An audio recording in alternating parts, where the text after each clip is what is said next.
Hello everyone and welcome to a live. I just popped in. We're going to talk about measuring your cow block, the swatch that we made up. I know we've gotten a few messages about people that said, well, I don't block. Blocking will change the size of your squares. Also, if you don't block and then you do your blanket, when you wash it and lay it flat to dry, it's going to change the size of your blanket as well. Hi, Robin. This post is going to be in here. Hi, Erica. This post is going to be in here so people can watch. Please comment underneath.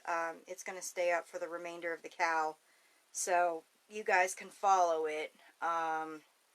I know that a few things that I'm showing on here will be backwards because of the way that the camera is on Facebook when you have it facing you.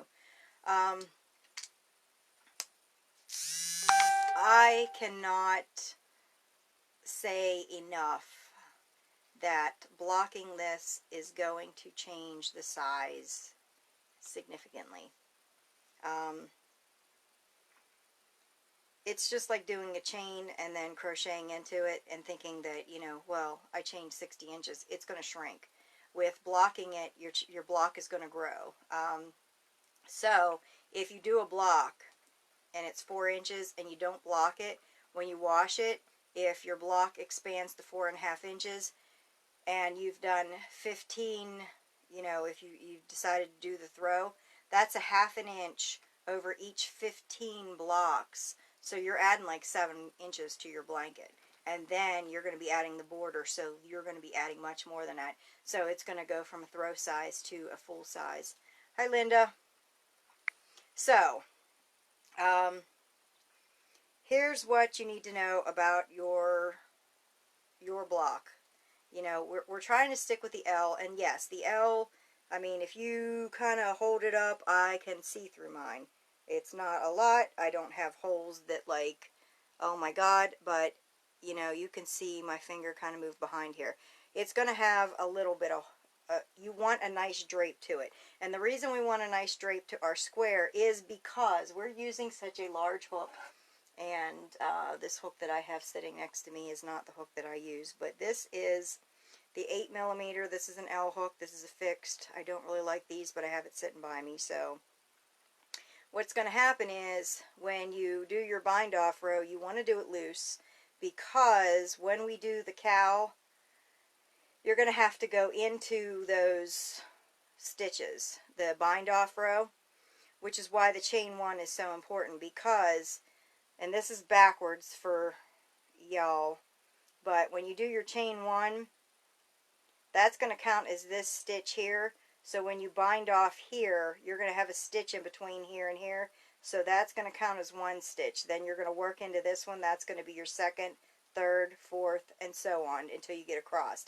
If you do not do the chain 1 stitch, you will only have 13 stitches across if you've chained 14.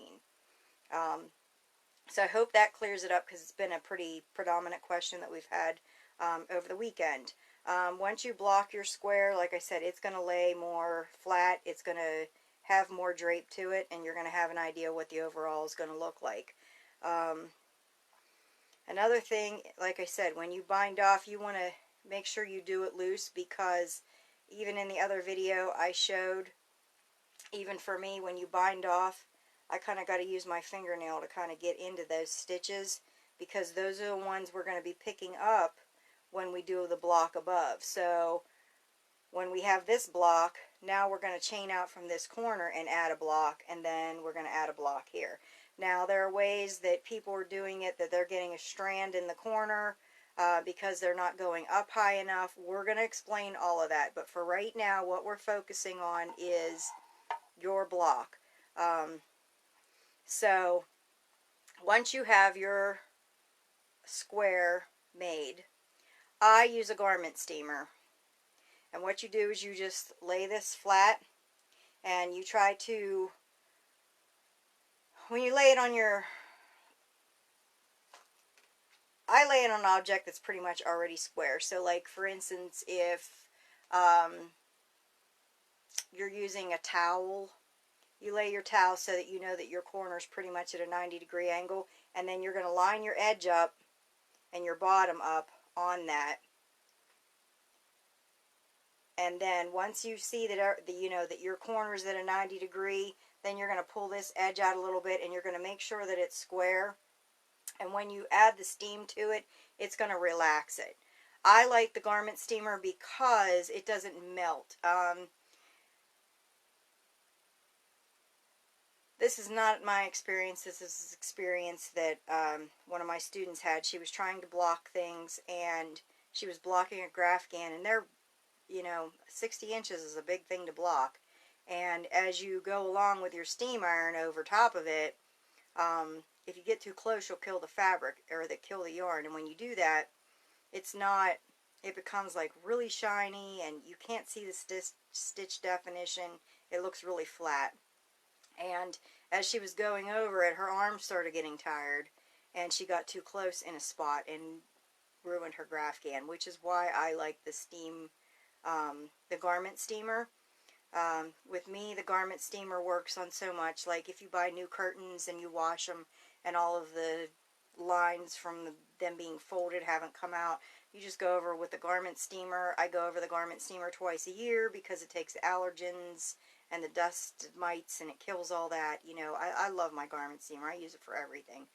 But anyway, Robin said I block mine flat with an iron steamer between two towels folded. Yes, that's a way that you can do it as well, if you only have the iron. Now, what's going to happen is this corner here is where I cast on, and so my tail's over here, and then when I finish blocking, or finished with my, I pulled through the final stitch, and then I pulled through, yarn over and pulled through that one stitch so that I got a little bit of a knot. Now this doesn't create a big knot, it's just looped over, so if you see this little thing right here, if I pulled on it, it would come undone. So what's going to happen is after you've blocked your piece, you're going to measure your square. Now, this is going to be backwards because I'm doing it, and my math's probably going to be a little bit off because of the way that I'm holding my block. But if you start and you measure, mine is like 4.5 because I'm holding it up in the air, and because once I blocked I had more, because I made this block a little bit wider because I was gauge swatching to see how much we should get away with. But what you're going to do is, this side here was where we yarned over and pulled through 2 to start. So if you measure your square and it's too big, say you've got a 6-inch square, you got a 5-inch square, you got a 4.5-inch square, what you're going to do is you're going to take your tape measure, you're going to put it on this side, the cast off side, because when you do the yarn over and pull through 2, it's going to cause these stitches to be really close together. So, and I know this is not going to be straight because, like I said, I'm holding it up in the air, but if I go over here and I look at 4 inches, it's right here. So I have an extra stitch over here. So instead of doing 15 stitches, I should have done 14, which is what I told you guys to do. So when you block, if your square is not big enough, this is why I like blocking too, because you do it with scrap yarn, you can always throw this yarn away if it's too small or you didn't cut the end off. Like a lot of people, you know, they won't cut this, but after you block it, it kind of softens it up. So I would start with another piece, but you're going to measure and you're going to see where you get 4 inches. So if you have chained 14 and we're going to say your 4 inches is way over here, then you're going to count and see, okay, well now that I blocked, I need to do 3 less. So you're going to get your little piece of paper and you're going to figure out, okay, instead of chaining 14, I need to chain 12. This is how you're going to figure out how wide you need. Now, for your rows high, you're going to start at the bottom and you're going to measure up.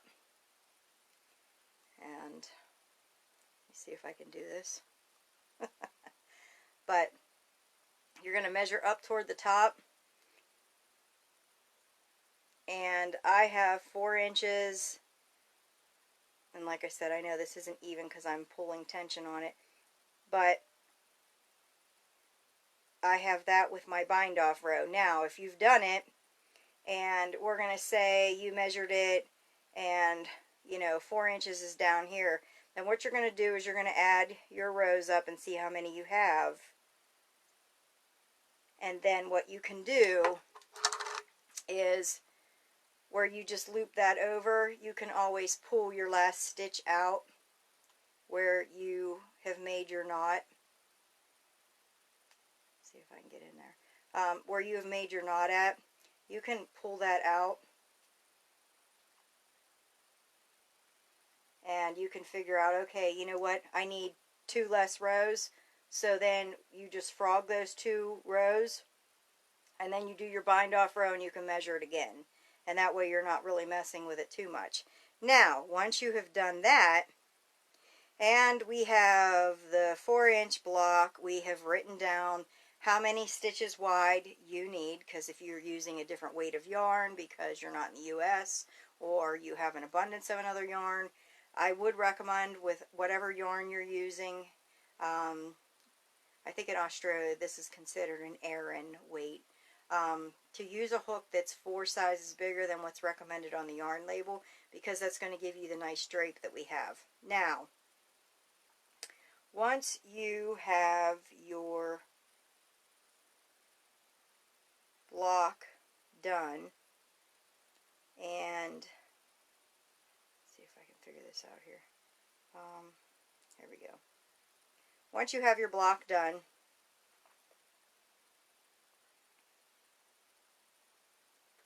and it's measured, you know how many rows you're going to need, you've done a little bit of math here, and now you've done your block and it measures 4 inches. So, you know, you figured out your math, so then you go in and you do another block that has 13 stitches wide, or whatever you need, and however many rows tall you need.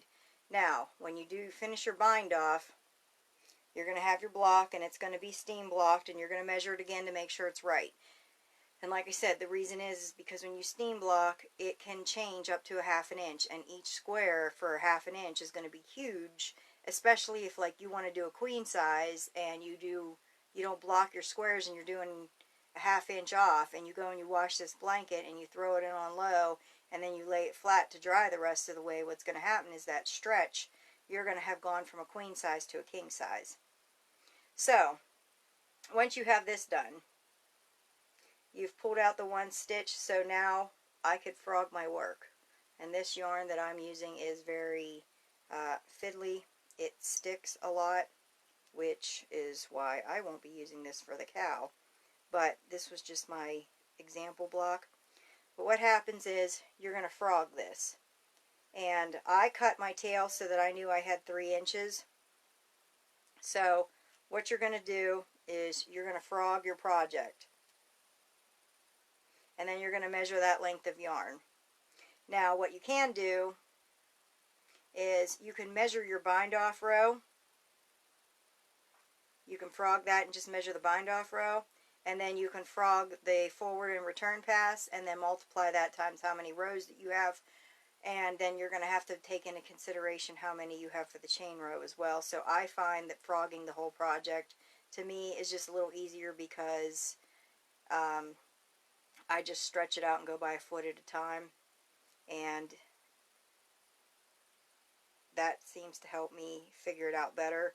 I am going to get measurements from the people that did gauge swatch theirs, that are the mods, and see what their yarn lengths are as well, so we can compare them. But like I said, you're going to frog your project, and when you do, you're going to measure that yarn. And I usually get, it's usually about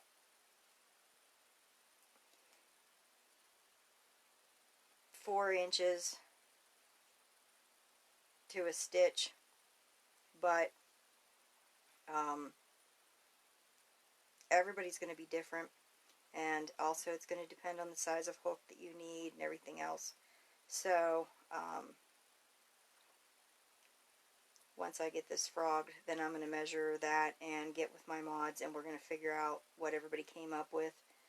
Usually they're almost exactly spot on with only an inch or two difference in what we have. So, after you've frogged, you know, you'll go down, 12 inches, and I go back and forth. So, but I'm going to do that.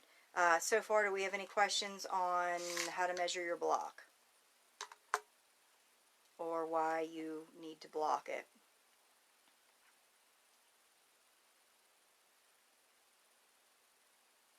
Hi, Bonnie. Another thing is, too, we are not going to be using this block that you have made as your first block. And the reason is we're going to be using stitch markers in the first row when we do the actual cowl, and I will be showing all of that as we get further along. So, if everybody understands how to measure their blocks, then I'm going to log off of here. And if anybody that's watching this later on that didn't join us here, because I didn't announce what time I was going to go live, because I wasn't sure. I had to go to the gym, and I had to run a few errands today, so I did not know when I was going to be back. Please post your questions under this video, and we'll get them answered. But I think everything's pretty self-explanatory. Nicole, can you show me your hook?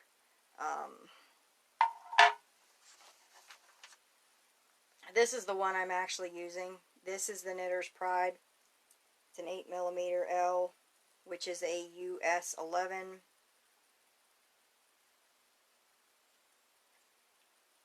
And I have a longer cable on here because it was just easier to work with.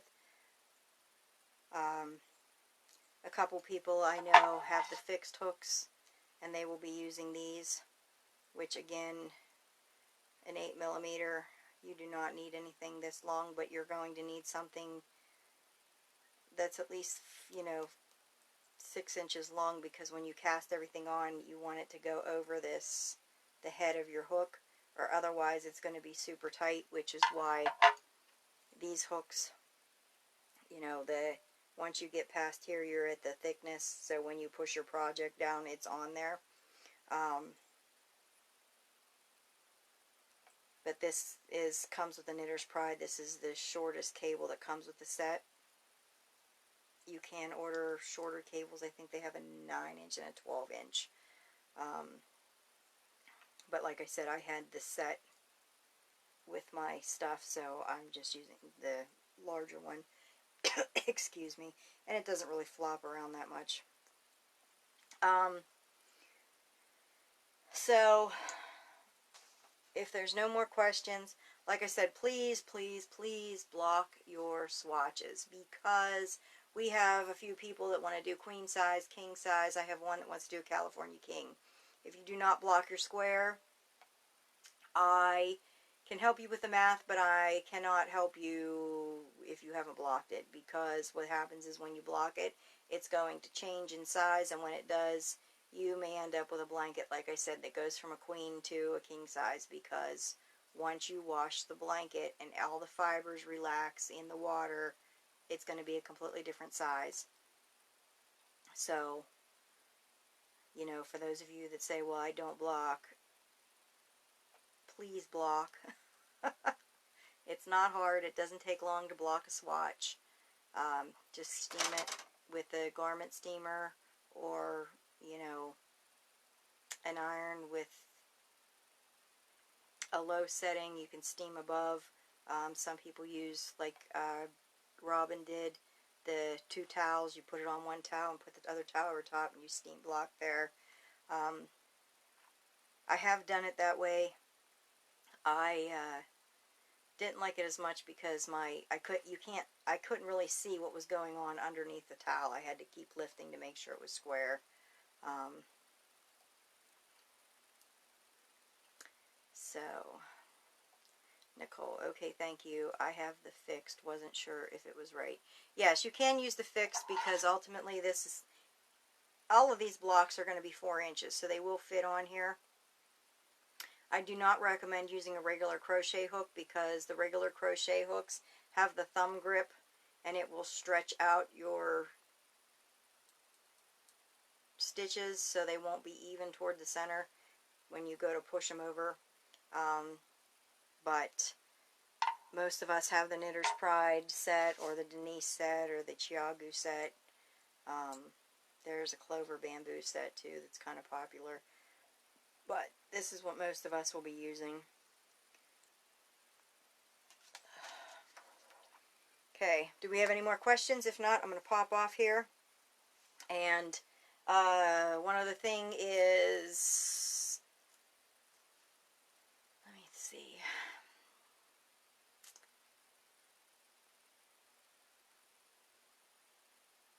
Wednesday evening or Thursday morning I will be putting up the blocks so that you can color them in. If you don't want to color those blocks in, you can actually just take a ruler and just do, you know, 9 blocks wide, 9 blocks tall if you're doing the baby blanket, or you can do 15 blocks wide and 15 blocks tall for the throw. So, if we have no more questions, I'm going to hop off of here. Thank you guys for popping on and joining me live real quick. And again, if you guys rewatch this and have any questions, please post them below, and I will get the notifications to get it answered. Thank you guys. Bye.